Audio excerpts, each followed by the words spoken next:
Živijo, sem Matej Cepin in poslušate 68. epizodo podcasta Goreči grm.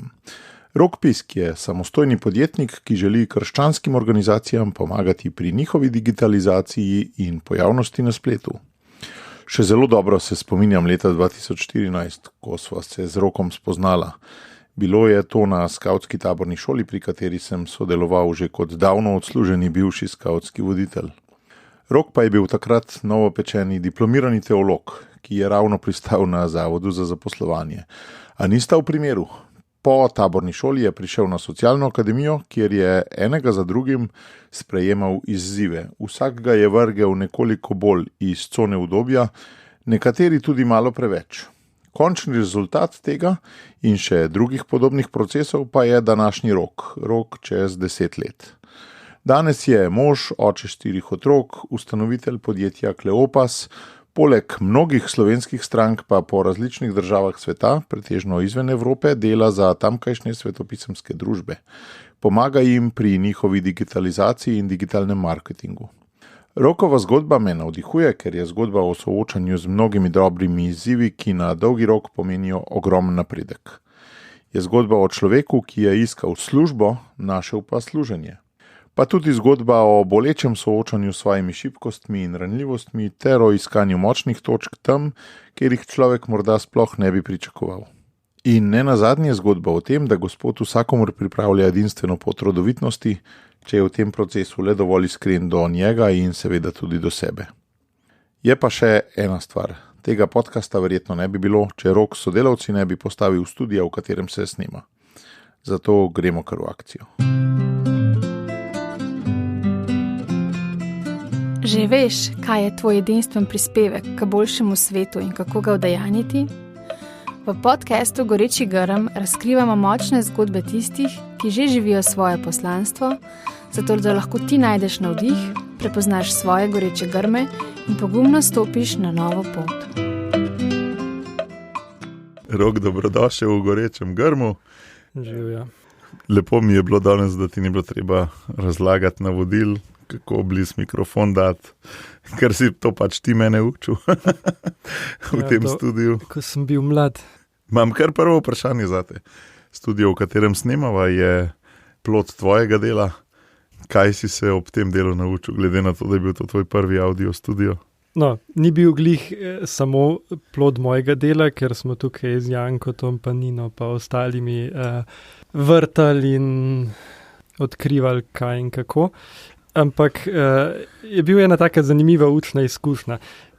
Pri meni se mi zdi, vse stvari nekako tako potekajo, da najprej naredim neumnost, pa se iz tega nekaj naučim. Ne? In ne vem sicer zakaj, pač ni, da bi enkrat rajš preventivno kakšno stvar se naučil, pa se izognil kakšni napaki, ampak očitno je to moj način učenja. Učinkovit, ampak drag. Ja, dejansko tukaj se vidi, da vsaka šola nekaj stane. Ne? Dobesedno. To boš ti vedel, kot direktor socialne akademije, koliko je to koštalo. Sem pa vesel, da sem zdaj prvič tukaj za mikrofonom, ne samo kot nekdo, ki snema. Tako kot sem imel epizodo na drugem stolu, ne? Zdaj si ti na drugem stolu. Ja, in je tak čuden občutek, a ni tako malo. Bolj si na žaru. Ja. Pa ne samo zato, ker je poletna vročina. Ja, ker niste vgradili prezračevanja v ta studio. Ja, to manjka. No, ampak kaj si se res, kjerih 5 stvari ne bi več ponovil? Ne bi šel v to, da takrat smo mislili, da bomo naredili studio, ki bo za vse, ne? Da bo in za audio, za video, za fotkanje, za vse. Ne? Pač zdaj ne bi šel, zdaj bi šel v audio studio in to je to. Bi naredil nižji strop, bi stene, ki so takrat s knaufom se tle pregrajevale, ne bi bile usporedne, bi kakšne vogale zaprl, strop ne bi bil raven in bi bilo ful manj potrebe potem po teh penah in takih zadevah. To je po mojem tiste stvari, to so glavne stvari, ki bi jih spremenil. Kar je pa dobro ratalo, to sem pa res vesel, je pa, da tukaj, čeprav 50 metrov stran vozijo tovorni vlaki, pa tako se jih ne sliši, v bistvu ta izolacija pred zunanjim svetom. No. Je pa res dobro. Ja. To vprašanje ni bilo kar tako iztrte zvito, ki sem ti ga postavil, zato ker se mi zdi, da simbolizira tvojo pot. No? Tvojo pot od diplomiranega teologa, ki je bil nekaj časa tudi v redovni skupnosti, upam, da bom prav narečno povedal, pri kapcinarjih, do nekoga, ki v bistvu se ukvarja z multimedijo oziroma želi krščanske organizacije podpreti pri digitalizaciji in medijski prisotnosti mogoče. In ta pot naju je tudi zelo povezovala. Spomnim se pa enega dogodka, ko si ga povedal iz te poti, ko si svojo mamo prepričval, da ni potrebno, da na vizitkah za tvoj SP, ki se ukvarja z multimedijo, piše, da si diplomiran teolog. Ja, se pravi, letos bo 8 let, kar imam SP. Ampak bi se vrnil še malo nazaj, no, kako je v bistvu sploh do tega prišlo. Jaz nisem nikoli mislil, da bom SP. Pač starša moja sta delala, kar sem se spomnil, v javni upravi, ne? In mami se je zmeraj hvalila, kako je zaključila faks, ekonomijo, so jo 3 službe čakale in sem rekel, pismo, če so njo 3 službe, ena bo pa tudi mene, kot diplomiranega teologa. Ne? McDonald's, ne? No, pol je pa bilo tako, da sem diplomiral in prestal na zavodu. In me je malo tako zadelo, pa je prišlo leto 2014. Pa smolo si imel tudi, da si diplomiral glih še v tistem repu po finančni krizi 2009. Ja.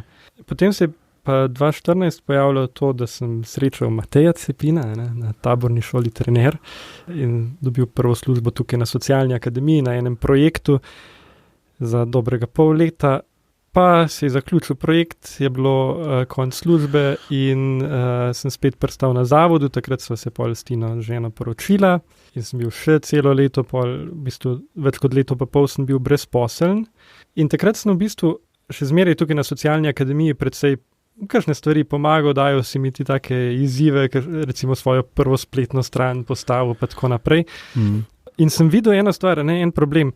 Prej sem skautom posvetil, po 600-700 ur prostovoljnih na leto. Ogromno stvari sem znal, ogromno stvari sem bil sposoben, ampak nobena stvar pa ni bila taka, da bi rekel, tle pa res izstopam. Povsod, kjer so iskali nekoga, ki ima neko zaposlitev, ki je res profi na enem področju. Pri skautih je pa ogromno teh mehkih veščin bilo, ampak nobena stvar pa ni bila taka, da bi rekel, to je pa zdaj to, tle sem pa jaz profija. In kot teolog najbrž tudi ne moreš biti, ne? Ja, ampak teologija je tudi, da neko širino... Je podoben kot skauti, širina pa v ničemer način. Širina pa ni pa tiste globine. In pol se mi je počasi začelo odpirati to, da mogoče bi pa bil SP, ker pri SP-ju je pa to, pa ni služba, ampak je delo. In v tistem času enkrat sem slišal eno misel, ki jo je papež Frančišek rekel, da delo mazili človeka z dostojanstvom.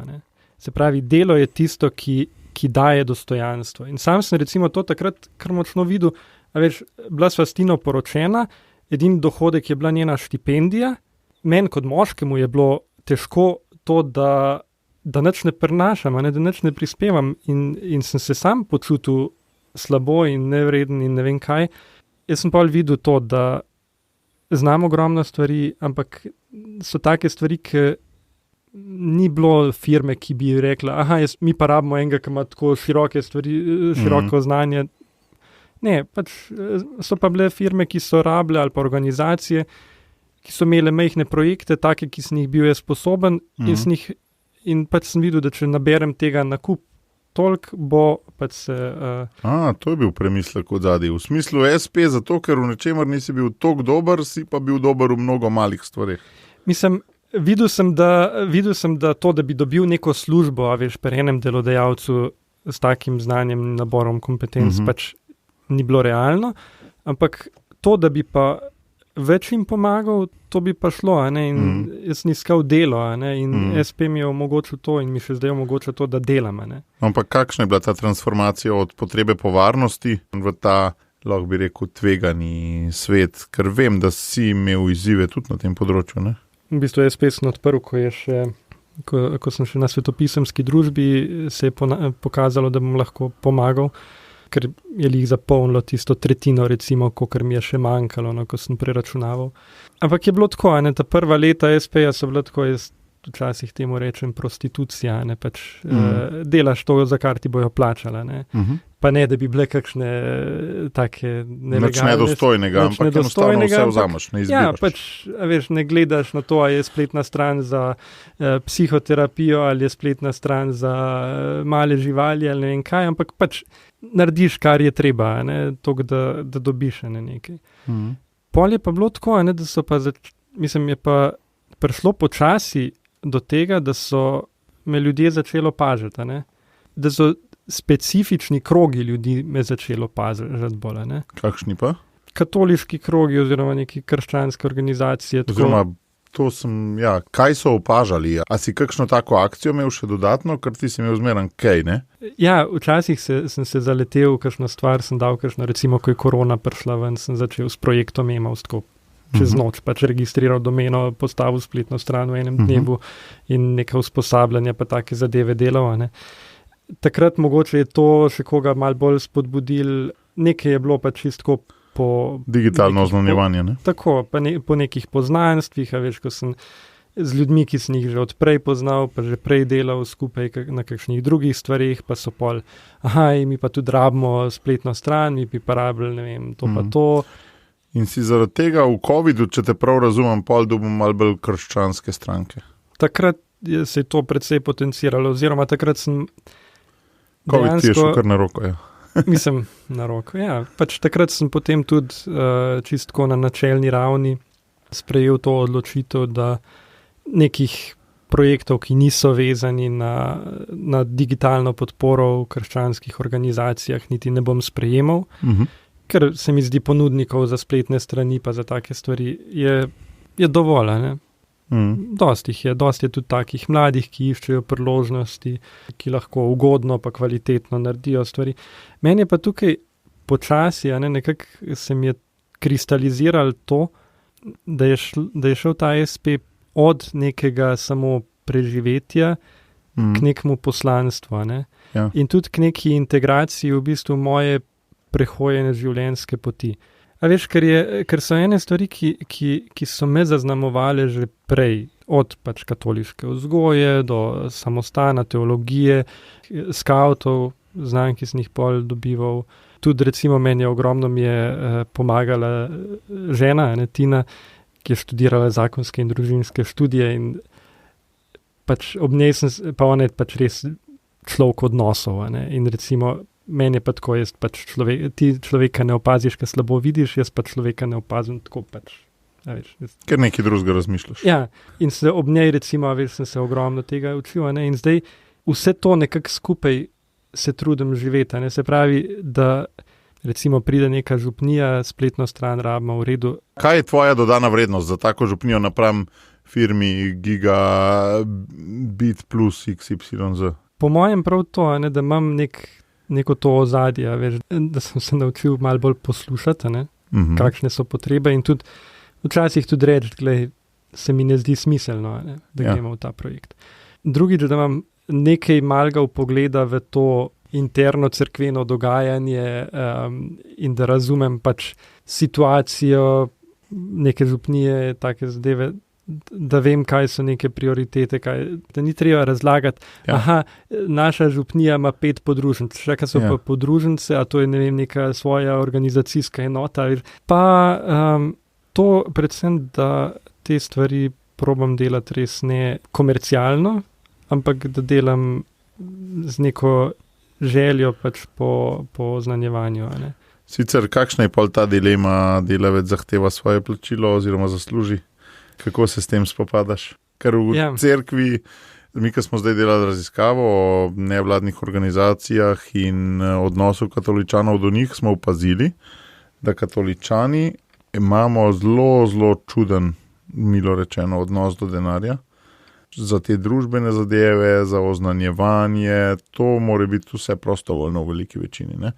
In iz tega mi misel hodi, da to, kar Rok naredi za župnijo, sej večinoma zdaj že štekajo, da je treba to plačati spletno stran, ampak še zmer mislim, da večina tvojih strank najbrž razmišlja, da to je nujno zlo, ne, da se to plača. Ja, včasih pride do te dileme, in sam, mislim, marsikakšen projekt sem tudi naredil tako že pro bono, ampak mi je fajn stvar tudi Tega ne smeš tle govoriti, ko pa bojo vsi hodili. Ne, sej mi je tako, da fajn stvar pri SP-ju mi je to, da se lahko jaz odločim, kdaj bom neko stvar naredil, pa kdaj ne. Če bom pač verjel, da je res nekaj toliko dobrega, bom pač... Drugače pa, ne vem, mislim, dosti se spreminja to, dojemajo, da zadeve stanejo in da se pač nekaj investira v to. Bolj je problem v tem, da še zmeraj ni toliko jasno to dojemanje, da sama prisotnost na spletu ni enkraten projekt, veš, ni tako kot, ne vem, obnova strehe na podružnici Svetega Kancijana, kjer pač se nabere tistih 50 jurjev in se zamenja streho in pol je za naslednjih, ne vem, koliko let mir. Je tudi malo te miselnosti, saj zdaj imamo novo spletno stran, zdaj smo pa v redu za naslednjih toliko let. Ni še toliko dozorelo to dojemanje, da je čist druga ciljna publika, da so čist drug način komunikacija, veš, da tudi, ne vem, ni rečeno, da tisti, ki je imel spise pri slovenščini 5, da bo dobre tekste za na splet pisal. S takimi stvarmi se bolj ukvarjam. Druga stvar, ki je pa še večji problem, se mi zdi, je pa ta, da v teh krogih splet nikoli ni tista najvišja prioriteta. Prioriteta, to mi je enkrat en duhovnik rekel, prioriteta je tisto, čemur se namenja čas pa denar, oziroma ljudi pa denar. Je pač tako, da to bomo, ampak zmeraj je bolj pomembno to, da so napečeni piškoti za žegnanje, pa da je cerkev pospravljena, pa tako naprej.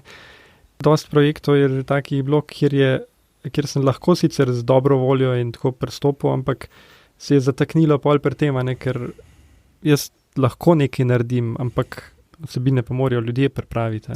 No, ampak ta transformacija je vsem bila najbrž kar boleča.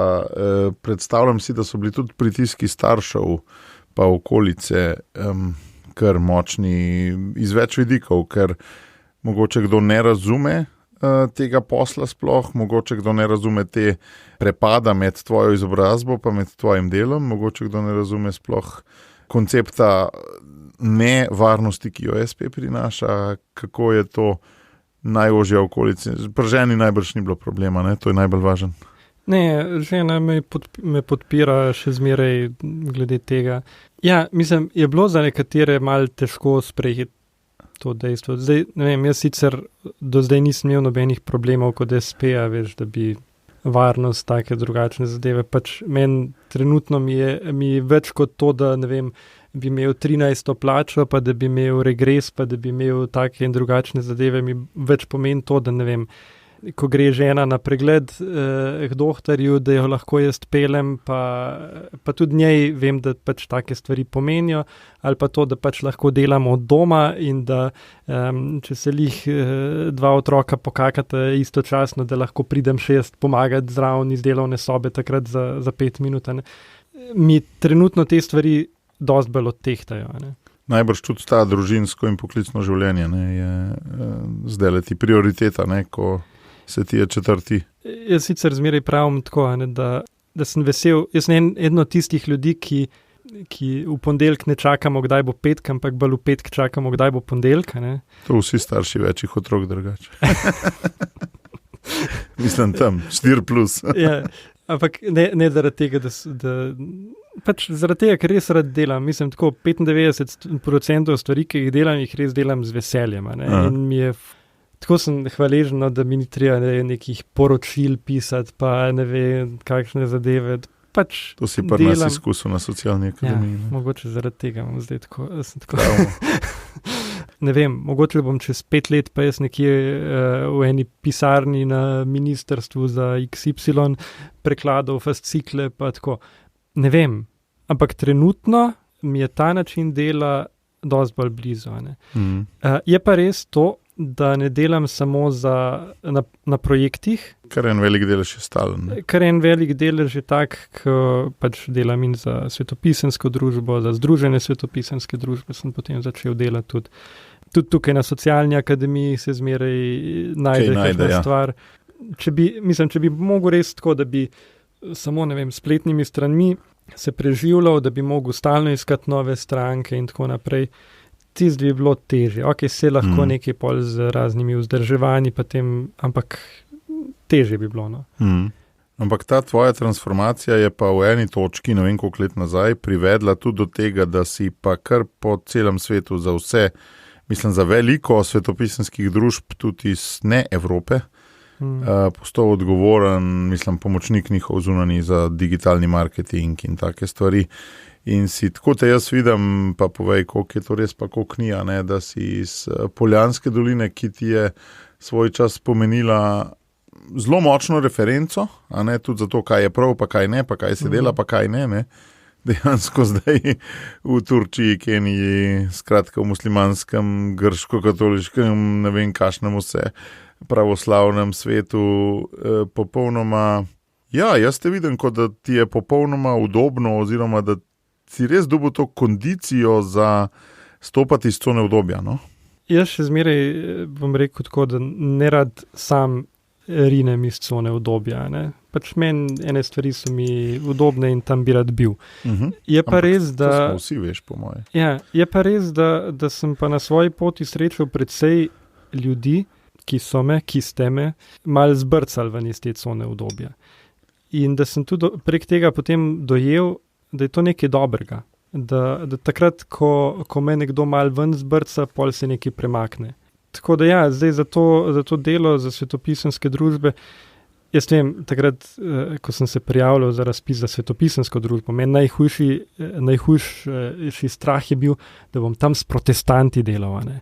Veš, vzgojen tako v takem katoliškem vzdušju, ozračju in to, in pač groza, ne, to so te heretiki, ne vem kaj, ne. V glavnem, jaz sem se takrat začel sem spoznavati to bogatstvo cerkve, bogatstvo krščanstva, ne. In tudi svojo vlogo v tem. In mene kot katoličana vse te stvari pač dodatno, vsi te stiki s protestanti, z drugimi in tako, me utrjujejo, ne, v tej moji veri in poglabljajo mojo vero in tako naprej. Ker se mi zdi, da se imamo pač kot kristjani druga še ogromno za naučiti. V bistvu si ekumenizem začel živeti. Ja, ne v tistem klasičnem smislu, a to veš, kdo je zavetnik katoliških ekumenistov? Ne. Prerok Jona. Veš, ki je šel v Ninive, pa je rekel, spreobrnite se, Bog vas bo pokončal, pa se je pa usedel pod drevo, pa čakal, da pade ogenj z neba. Ekumenizem v smislu tega, da lahko živimo skupaj kot bratje in sestre, da pač imamo istega očeta, smo marsičem različni, ampak tisto, kar nas pa druži, je pa pač to, da bi pa radi delali to, kar Bog hoče, in da pač se trudimo vsak po svojih močeh odkrivati, kaj Bog hoče, in to nekako spravljati v življenje. Ne. Kar nas druži je večje od razlik, kljub temu, da se fokusiramo na razlike. Ne. Ja, ločujejo nas tiste zunanje stvari v glavnem. Ne. Kulturne, ja, marsikaj je čist celo na politični ravni lahko. Mislim, saj so tudi dogmatske, ne? Ja, so, ampak to so, tista osnova, temelj, na katerem naj bi gradila, ne, se je Jezus sam rekel, ne, graditi na hišo, na skali ali pa na pesku, ne. Zdi, če delamo na nekih teh zunanjih tradicijah, tako, to je en tak pesek, nekega, se je videlo, recimo, ko je korona prišla, pa so bile cerkve zaprte, dosti ljudi, ki je samo iz navade hodilo, je pač šlo, ne? Ker ni bilo tiste skale, ne? To je pa to, da sprejmemo, da je Bog, naš Bog živ in da je govori in da ima pač zmeraj moč in oblast nad mojim življenjem.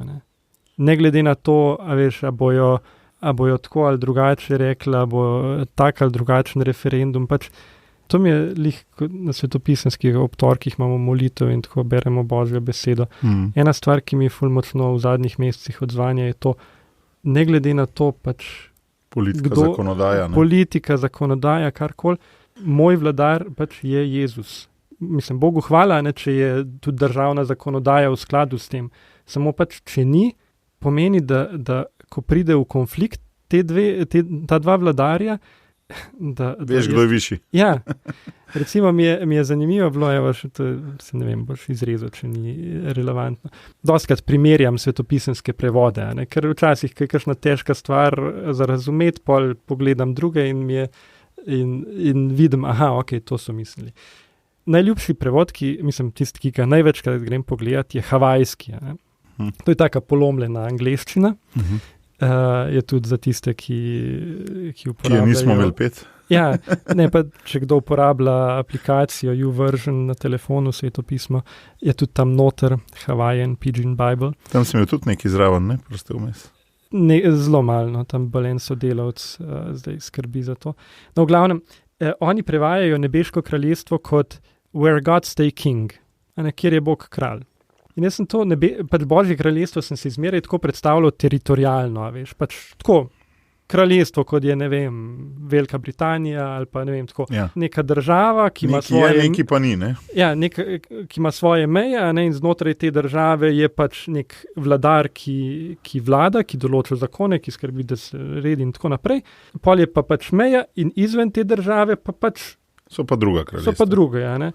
Ampak te Havajci so mi pomagali razumeti, da ni to teritorij država, čeprav se je skozi zgodovino dostikrat poskušalo tudi na silo uveljaviti to kot neko državo in tako, ampak da je v bistvu komu pripadaš, kdo je to je vladar.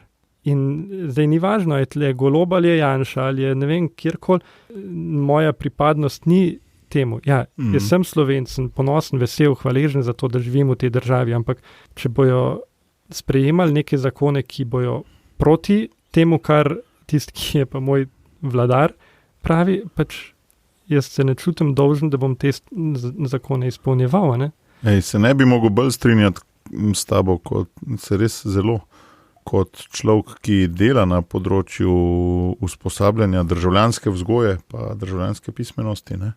Se mogo to razrešiti, ne? Kaj zdaj s tem, ko se jaz trudim za neki, politika gre pa čisto v drugo smer, ne? In kaj mi da mirnost, ne? Pa to, da ne grejo stvari od zgorej dol, ampak da se gradi Božje kraljestvo od spodaj na vzgor, ne?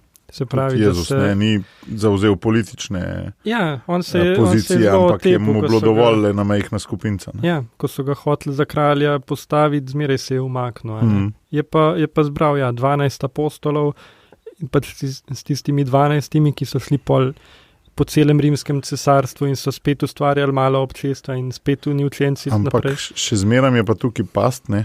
Da rečejo velikrat Slovenci, rečemo, jaz tu v svoji družini, širše pa ne. To so moji apostoli, tukaj delamo, ne. Past pa vidim v tem, se pravi, da Jezus je še zmeram imel vizijo postoterjanja tega, kar dela. To pa je na nas tudi, ne. To, kar jaz skozi govorim pri Gorečem grmu, ne. Meni je ta beseda rodovitnost zelo močen navdih za ta podcast, ne. Se pravi, brez mene ne morete storiti nič. Skupaj z menoj pa 50, 100, sata, ne. A imam jaz kljub ponižnosti, pa kljub temu, da je to od Jezusa odvisno v veliki meri, ne od mene res sem tiste 0,5%, ne. A imam vizijo, da se bom jaz tako skrivil, pa tako nastavil, da bo sad 100.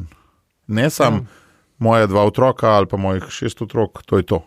Ja, s tem se jaz predvsej tudi ukvarjam, ker in vidim, kako življenje tako z leti postaja bolj zakomplicirano. Ne. Se mi zdi včasih, veš, ko sem bil študent, pa tako pa, mislim, vse so bili drugi izzivi, veš, ko sem pač, ne vem, z 10 evri na teden preživel, ampak zdaj je pač, imam ženo, imam 4 otroke, iščemo, kam se bomo selili, nekam bi se, nikjer ni idealno. Ja, pa tudi pač finančno in tako je to en velik projekt, ki ne veva, kako bova, ne. Ogromno pač enih stvari potegne za sabo, da ne omenjam sploh tega, da recimo so pol še različni karakteri ljudi. Recimo, meni je ful zanimivo, moja žena, jaz sem jo začel dojemati, ko sem bral 5 jezikov ljubezni. Posvečen čas, to je to. Zidati bajto, recimo moj ati se večkrat pohvali, kako je bilo, ko je zidal bajto. Da je šel zjutraj na prvi vlak, takrat so v Škofji Loki živeli, Rudnik, Žirovski vrh, vlak, avtobus, prvi avtobus zjutraj je šel delat, pol je šel po šihtu z avtobusom do Bajte, avto je tako prodal, da je vse v Bajto vložil in delal na Bajti in sta zadnjim avtobusom nazaj v Loko. Se pravi, šel je, ko so otroci še spali, prišel je nazaj, ko so otroci že spali. Ne? In on se je tako ful hvalil, in to takrat, ko sta brata začela zidati. Ne? In ste rekli, ja, midva pa ne bi tako. In jaz tudi vem, da recimo Tina pač bi težko zdržala to, da ne vem, bi šel zdaj tam v eno Bajto in bi tam cele dneve preživel. Ne? In pol se mi zdi znotraj tega, veš, ko vidiš človeka, ko vidiš njegove potrebe, iskati na kakšen način. Ne?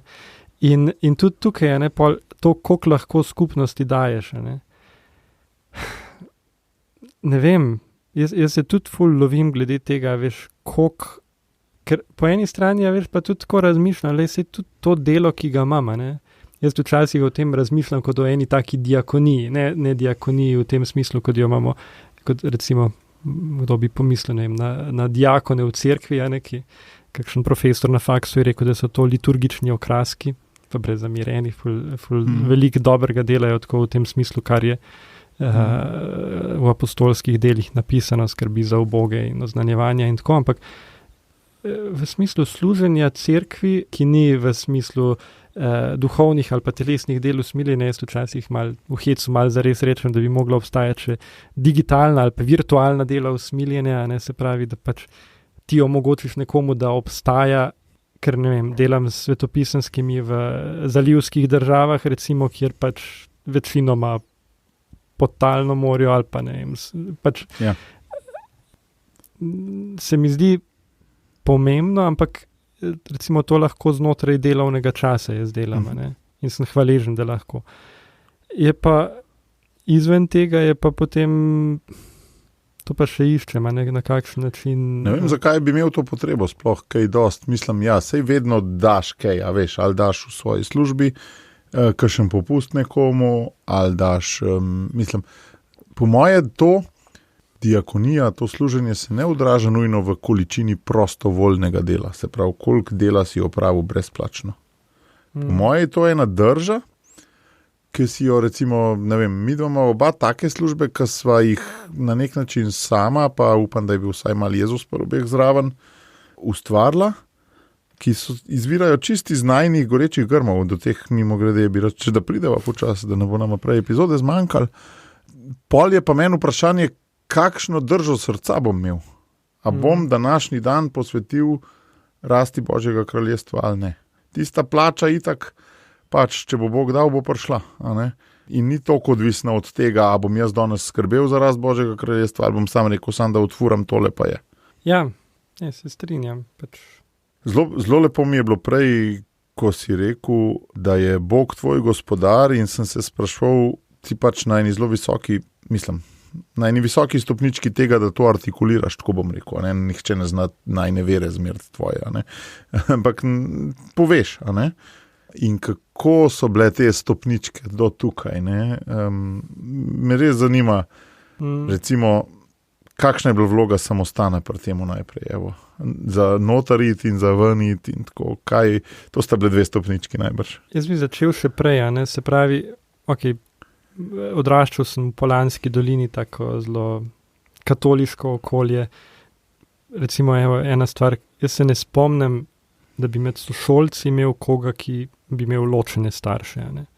V verouku smo pač kakšna izjema, recimo, od sošolcev, da kdo ni hodil. Ne. To je pač bil del tega in jaz sem gor rastel s tem. Ne. Ampak in nikoli se nisem o tem spraševal, pač to je bilo to, ne. Pa zanimivo, ti si že v 90-ih odraščal, ne? Že po ampak tam je pač še bilo tako tradicionalno zelo močno. Si imel res srečo z vidika, mislim srečo. Ja, pa sem tako konc osnovne šole, so prvi sošolci začeli piti, kaditi in take zadeve, in sem rekel, jaz tega, to ni v redu, to je greh, to ne vem kaj, jaz grem nekam, kjer tega ne bo, in sem se vpisal na škofijsko. Se pravi, imel si zavedanje pri 14 letih, 15, to, kar je spiritual warfare, ali kako se že reče, ne, notranji duhovni boji. Nisem nič tako. Nisi tako razmišljal, ampak dejansko jaz tako razmišljam, ne. Sovražniku se uprem tako, da zbežim, kar se tiče hudiča. Ja. No, ampak pazi, pa pridem na Škofijsko, ne, in prvi dan po pouku v dijaškem domu sem bil, pridem v sobo, pride cimer za mano, a greš na pir. Tako sem mislil, da je fršloka, ne. Mislim, jaz sem šel na Škofijsko, da tega ne bo, ne, in pol, v glavnem, sem parkrat rekel ne, pa sem bil pač 4 leta tisti čudak v glavnem, ki pač ni hodil na pijače in tako. Pa ne edini. Ne, so bili še kakšni, ampak... Med sabo niste imeli stranke. Tako. No in sem tam tudi odraščal, tako doživel sem eno tako goreči grm 16. decembra 2003, to sem bil 3. letnik, smo imeli adventno spoved. Značilnost gorečega grma, da točno veš, kdaj je to bilo in kako, ne? In sem pač mislil, ok, bo še ena spoveda, ne, tako kot sem hodil iz navade, ne. Še zdaj se spomnim v Šentvidu v cerkvi desno pod korom spovednica. Bil je pater Lojze Markel, jezuit. In sem bil, ne vem, 3/4 ure noter, neki takega, cel objokan prišel ven.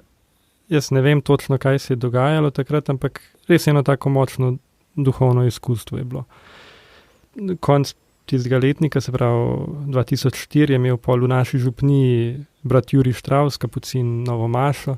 In smo animatorji iz oratorija, smo bili tam za kelnarje na pogostitvi in tako. In takrat sem jaz pač kapucine prvič tako videl, ne, in mi je bilo itak nova maša, ful dober, ne.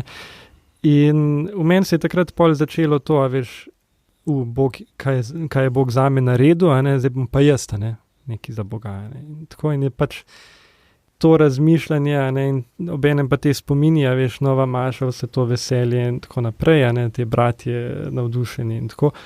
Je šlo naprej, mi je nekako ostajalo in sem potem po gimnaziji sem šel kapucinom.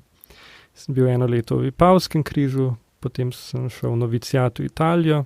To je bila tudi taka zelo močna izkušnja z vidika ponižnosti.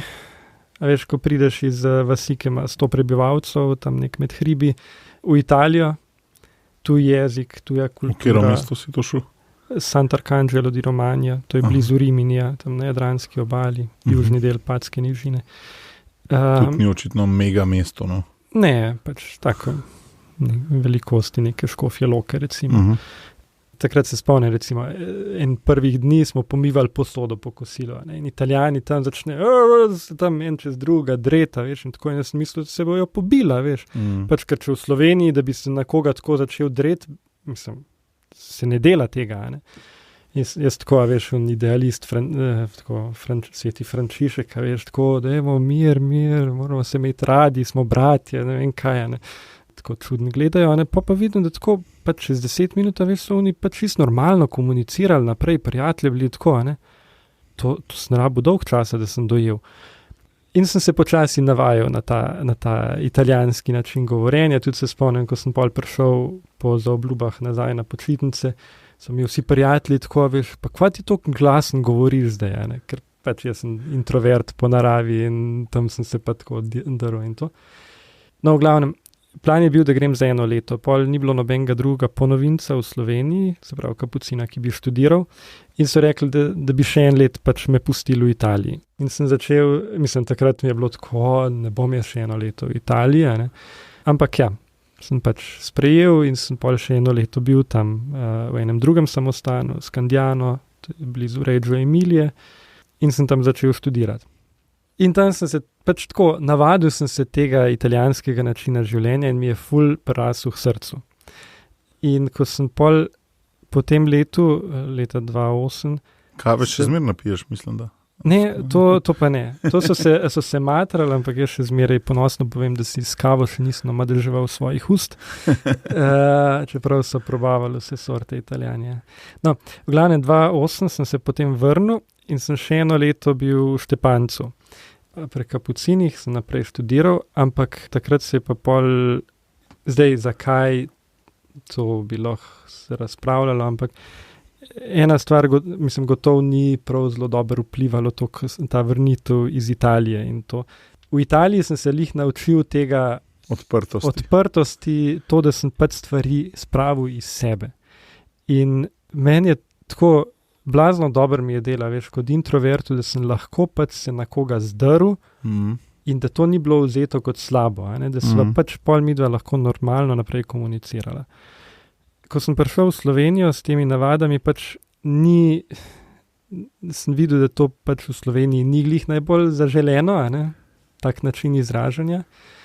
In sem začel pač vseb nositi stvari in zadržati vseb. In tako, in so se začeli pojavljati notranji monologi, dialogi, tako naprej. Imel sem rešitve za cel svet, a sebe nisem mogel nikamor spraviti in tako, in se to je vodil pol do depresije. In že takrat vem, ko sem se vrnil, se je dosti hmalo to začelo in že nisem sploh mislil, da bi podaljšal za obljube, pa sem jih pol vsem za 1 leto. Ampak je bilo to leto enega takrat recimo, veš, kar je bilo povezano s samostanom, je bilo črno, kar je bilo zunaj, je bilo belo. Tako res tak kontrast, veš, prav mislim... Se ta kontrast si mi ti zmeram, ne? Že prej si rekel, greh, pijača greh, ne pijača bela, ne? Ja, ampak tukaj je bilo pač tako, veš, z depresijo povezano, to, da pač to je za nič, jaz hočem stran, ne? Ja, ampak zakaj si pol vseeno vztrajal, kaj te je? Jaz sem potem na terapije šel in je bilo ful dobro. Se pravi, so naslavljali to, ne? Ker veliko redovom se učita, da stvari pometajo pod preprogo. Ne, tle brat je res vsaka čas, da pač so oni prepoznali in so mi pomagali, res so naredili vse, kar je bilo možno. In zato je to tudi red, ki ni imel toliko zdaj v zadnjih letih mogoče razklanosti pa izstopov, ne? Ja, kapucini so ogromno naredili in še zdaj delajo ful na formaciji in tako, in da so pač grejo tako mal preko tistih ustaljenih zadev v cerkvi in tako. Tudi prek terapij sem potem prišel do tega, da sem se na koncu odločil ne med eno slabo pa eno dobro stvarjo, ampak da sem se odločil med 2 ful dobrima stvarima. In da sem se pač lahko svobodno pol odločil. Ja, in mi je lepo, veš, ker recimo, evo... In kaj je bila ta druga stvar, ta dobra, ki ni bila samostan? Je pač, da grem ven in da živim... Mislim, pač ni bila tina, ni bila služba, ni bilo... Kaj je bilo? Ne, kaj je bilo dobro? To, da kot laik naprej živim v svetu. Okay. Ja. In mi je ful lepo zaradi tega, ker ne vem, recimo tudi s kapucini smo še zdaj v stiku, a veš, ne vem, evo, zdaj lih za spletno stran njihovo sem nekaj delal, pa tako, a veš, smo na vezi, še zmer čist v prijateljskih odnosih, a veš, ni, da bi bila neka zagrenjenost zdaj zaradi ne vem tega. Ja, no pol je pa pač, se pravi, to je bilo 2009, 2011 sva se pol s Tino spoznala. Pa skauti so ti pol velik, pol, ko si šel ven, so ti skauti velik življenja predstavljali, ne? Ja, takrat sem pol za skauti, sem ful zagrabil. Je pa bilo tako, preden sem šel v samostan, smo bili skauti, v Polanski dolini smo bili začenali, Marjasci, smo bili klan in takrat smo imeli ful cajta, veš, tako vsak vikend na Blegaš hodili, pa ne vem kaj vse delali. Ko sem prišel nazaj, veš, so bili vsi ti voditelji, so me študirali, cajta ful manj in tako naprej, veš, jaz pa tako, pač sem prišel v nek vakum, veš, nisem imel nekih odnosov drugih, tako, ne? To so mi že več ljudi govorili, ko prideš iz tega posvečenega življenja, iz formacije da... Ja, v prvem tednu so mi... je tako malo, zaporniki imajo težavo pa se integrirati, ne? Ja, pa v prvem tednu so mi na faksu že 3 rekli, da pri njih imajo tudi še placa, ne? Pač bogoslovci, pa še 2 redovnika. Ja. Pol je pa bilo tako, ne? Takrat je bilo, smo bili še pod Škofjo Loko 1, pod stegom, ampak je bilo tako, da je bilo vse podvojeno, pa ful 25 voditeljev. Marko Svak je bil takrat načelnik Ljubljanske regije, je bil na obisku v Žireh in tam je pa steg bil na tem, da propade pač 4 voditelji, vse 3 veje, tako, in je pač spraševal enkrat na skoju, če bi pač kdo lahko šel gor pomagati. In men, misijonski duh. Ja, pa tako, ker se, veš, po tej vrnitvi se nisem tako domače počutil. Saj vodil sem tam v Očiče in je bilo ful dobro, ampak lej, jaz bi šel, ne? In sem pol dejansko 5 let bil v Žireh. Super stvari so ratale, res tako, ko gledam zdaj, ne, zdaj se vsako leto dobivamo še te bivši voditelji žirovski in tako. Ful dobro, pa zdaj, veš, ker so te, ki sem jih jaz v klanu imel, zdaj poročeni v glavnem otroke tam. Ne. Lepo no, mi je to videti tudi neke sadove tega. Sva z isto sovoditeljico, Saro, sva 5 let skupaj vodila in tako.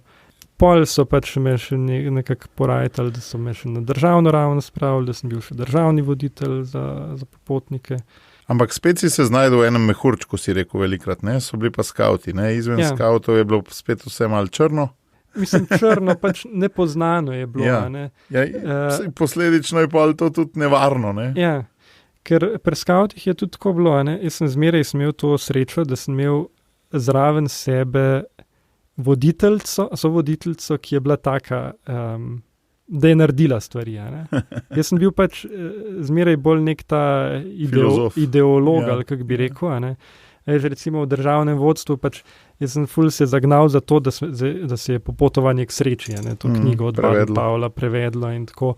A veš, ko je bilo treba, ne vem, značrtovati neke stvari, sej sem se preučil pol tega, ampak pač ni bilo to nekako kar bi, ali pa da bi me tam po mizi udaril, zdaj pa gremo, zdaj bomo pa...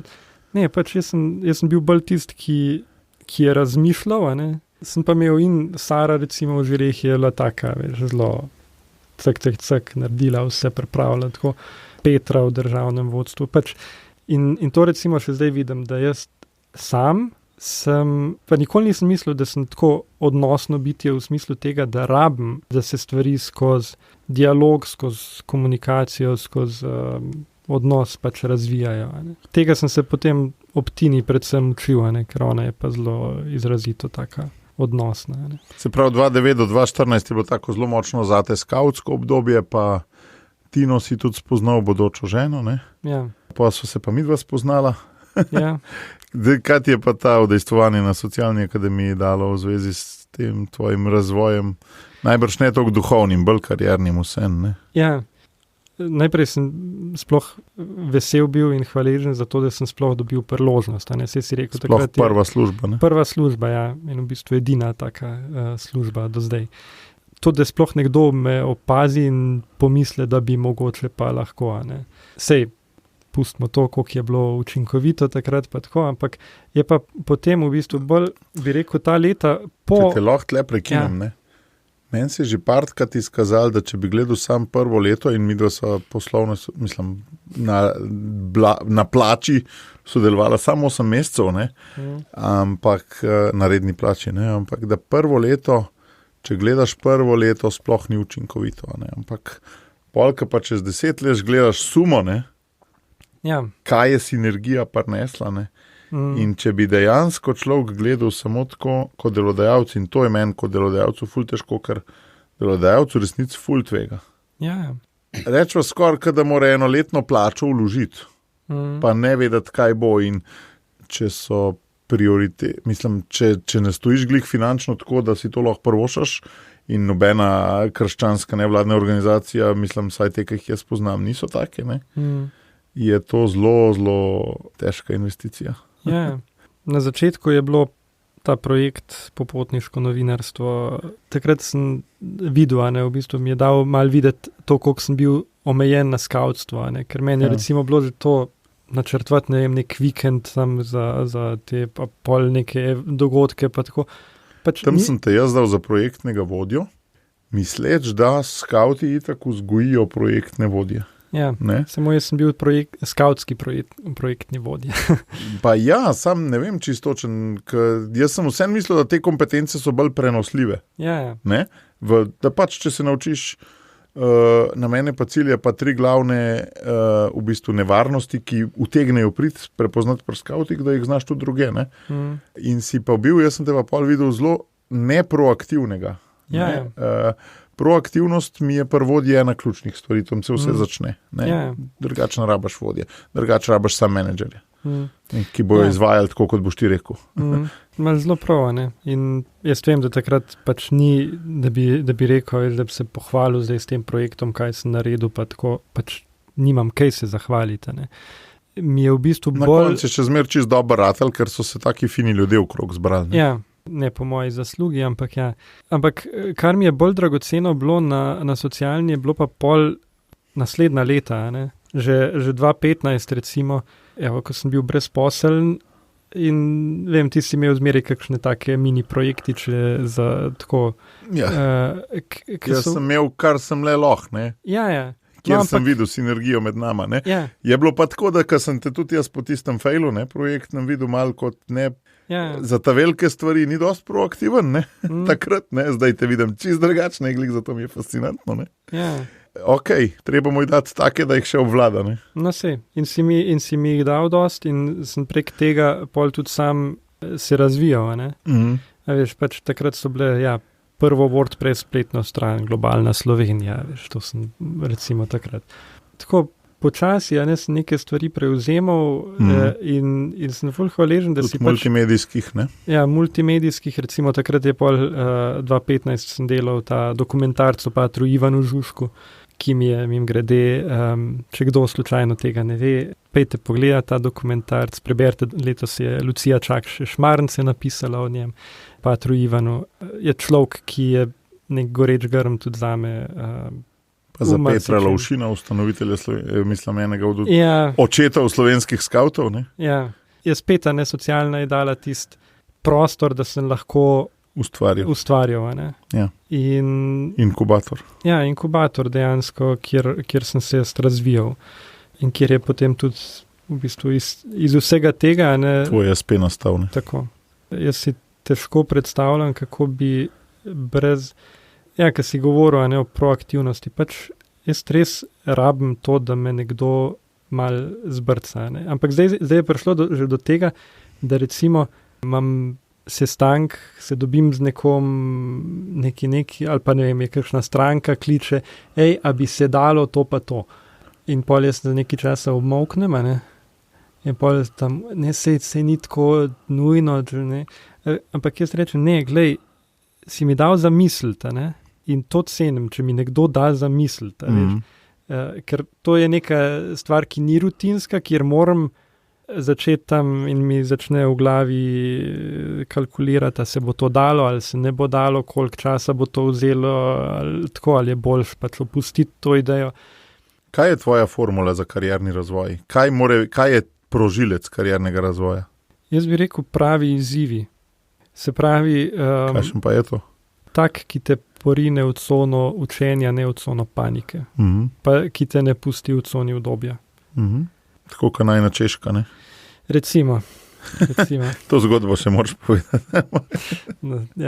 Ko sem bil na tem projektu o popotniškem novinarstvu zaposlen, sva z Matejem šla na eno konferenco na Češko. Je bila tudi v bistvu iz popotniškega novinarstva, ne? To bili eni naši partneri, ki smo 5 let pred tem skupaj razvili ta koncept popotniškega novinarstva, ne? Ja, in 8 ur sva se vozila gor. S tvojim kaj Berlingotom ali kaj že bil? Ja, od staršev mojih, ja. Pol sva 8 ur spala, 8 ur konference, 8 ur vožnje nazaj. Ja. In vseh teh 16 ur vožnje je bilo bolj ali manj o tem, kaj vse na projektu še ni bilo narejeno. Ne, tako si ti videl, ne? Čez sva šla, ne? Ja, no, čez projekt sva šla. Ampak dejansko je bilo tako, ne? Mislim, meni je bil to... Recimo tam ful mi je ostalo od terapij, ki sem jih imel, ne, takrat, da sem pač tako dejansko se mal odklopil, da pač, ker drugače bi mene to čisto da zdržiš, ne, da sem zdržal, ja. Ker je bilo res pač... Soočenje z neko realnostjo. Kruto realnost. Ampak veš, sej pridejo take stvari, ampak dost bolj v veselje mi je delati, kadar so tako, da so izzivi taki, ki jih z veseljem sprejmem, kjer vidim tudi, da je nek dejanski potencial, ne, se pravi, mislim, včasih jaz tudi strankam rečem, pač ne sem, da je škoda njihovega denarja, ampak da je škoda tudi mojega časa. Ne, ker pač jaz sem tako, sem rekel, fazo prostitucije sem dal mimo, ne, in zdaj mi je tako, da rad delam stvari, ki imajo nek učinek, stvari, v kjere verjamem, ne, da bojo nekaj spremenile. Ne bom šel nekaj delati sam zaradi tega, da bom delal, ne, ali pa da bom zaslužil, ali pa da bom... Glej, dan ima 24 ur, ima 8 ur na dan delam in pač bi rad teh 8 ur porabil tako, da bo nekaj ostalo od tega. Ne samo potreba po smislu, ne? Ja. Sej tukaj se kaže tudi ime, ne? Kleopas tvojega SP-ja, kako je do njega prišlo. Mislim, to je odlomek, ki mi je že od dolg zelo blizu. Emaus, ne? Emaus, ja. Luka 24. poglavje. Tako se prepoznava v tem učencu, veš, ki je vse vedel, vse vedel. A pač ni pa dojel, dokler ni pol oblomljenju kruha Jezusa prepoznal. 3 leta nazaj mi je sestra Polonca Majcenovič eno ikono napisala, prav to pot v Emaus, ki jo imam zdaj ob delovni mizi gor. Prav zato, ker se dostikrat prepoznam v tem, veš, da sem tok v enih stvarih, da pač spregledam, in mi je to en tak opomnik, da ne bi pozabil, da v končni fazi ne delam pač za neko župnijo, za nekega naročnika, da pač želim, da je to moje delo pač tudi za Jezusa, ne? Tako. Zanimiv mi je ta koncept, da si daš ime podjetja tak, da tebe spomni. A veš, ponavadi se ime podjetja da tako, da bo privlačno za stranke, ne? Ja, ampak je prav tako, veš? Ja. Jaz mislim, da je prav tako. Če bi delal komercialno firmo, bi lahko bil recimo Juda.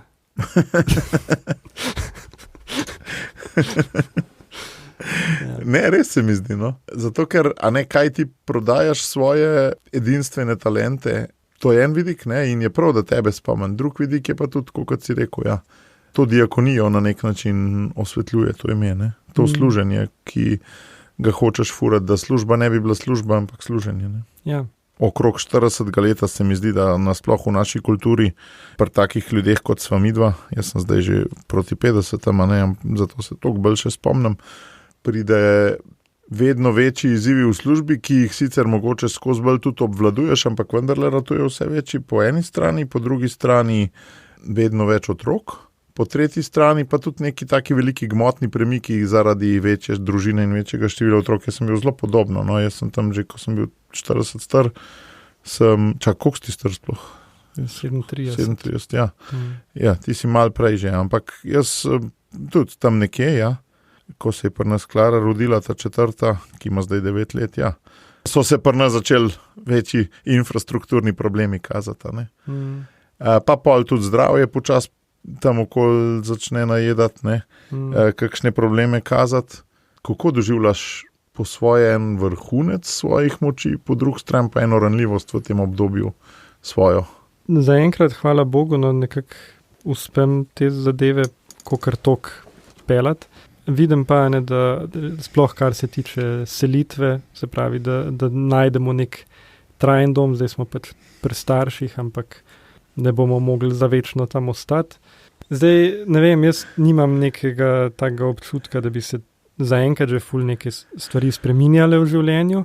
Vidim, da prihajajo spremembe počasi, tudi, ja, predvsem zaradi večanja števila otrok, zaradi tega, ker nam je zmer bolj tesno tam, kjer smo.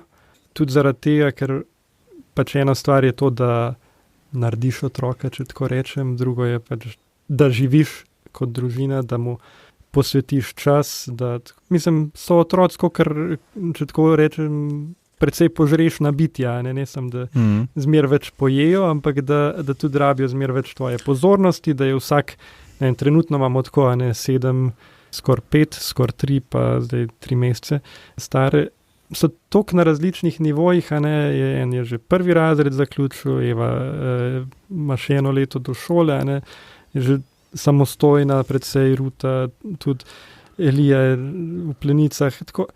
In vsak bi nekaj rada, in vsak bi rad to ponavadi istočasno, to nekako usklajevati, mislim, hvala Bogu za Tino, ona ima pač res dar za delo z otroki in tako. In tudi v vrtcu delala, ne? Ja.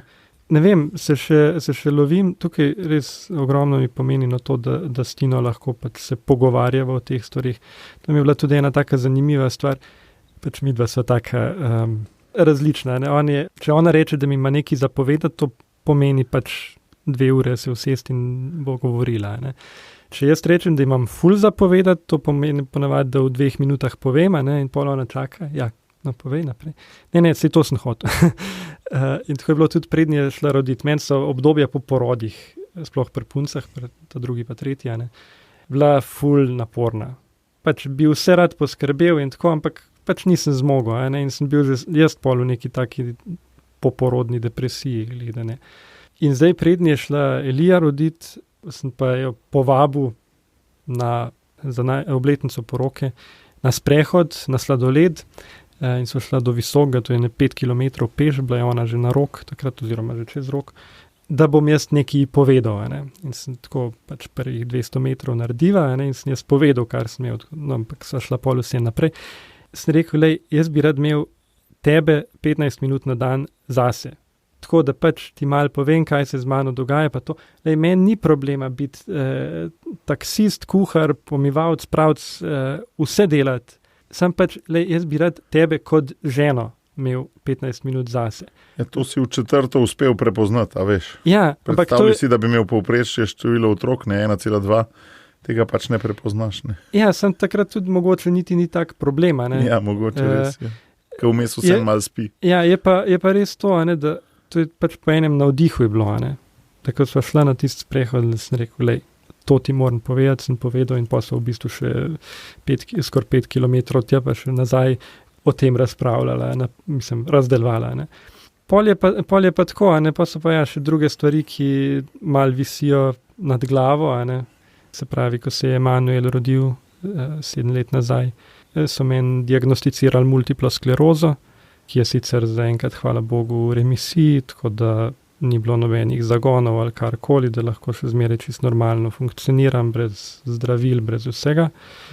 Je pač nekaj, kar visi nad glavo, ne? In kar pač, sicer jaz sem tak, eni bojo rekli, da sem neodgovoren ali ne vem kaj, pač jaz nič ne berem o tem, tudi ko me kdo vpraša, kaj je to multipla skleroza, jaz pač ne znam povedati, razen to, da je to pač tako zelo po domače povem, da pač možganske ovojnice razpadajo in da je to avtoimuna bolezen, ki napreduje in tako.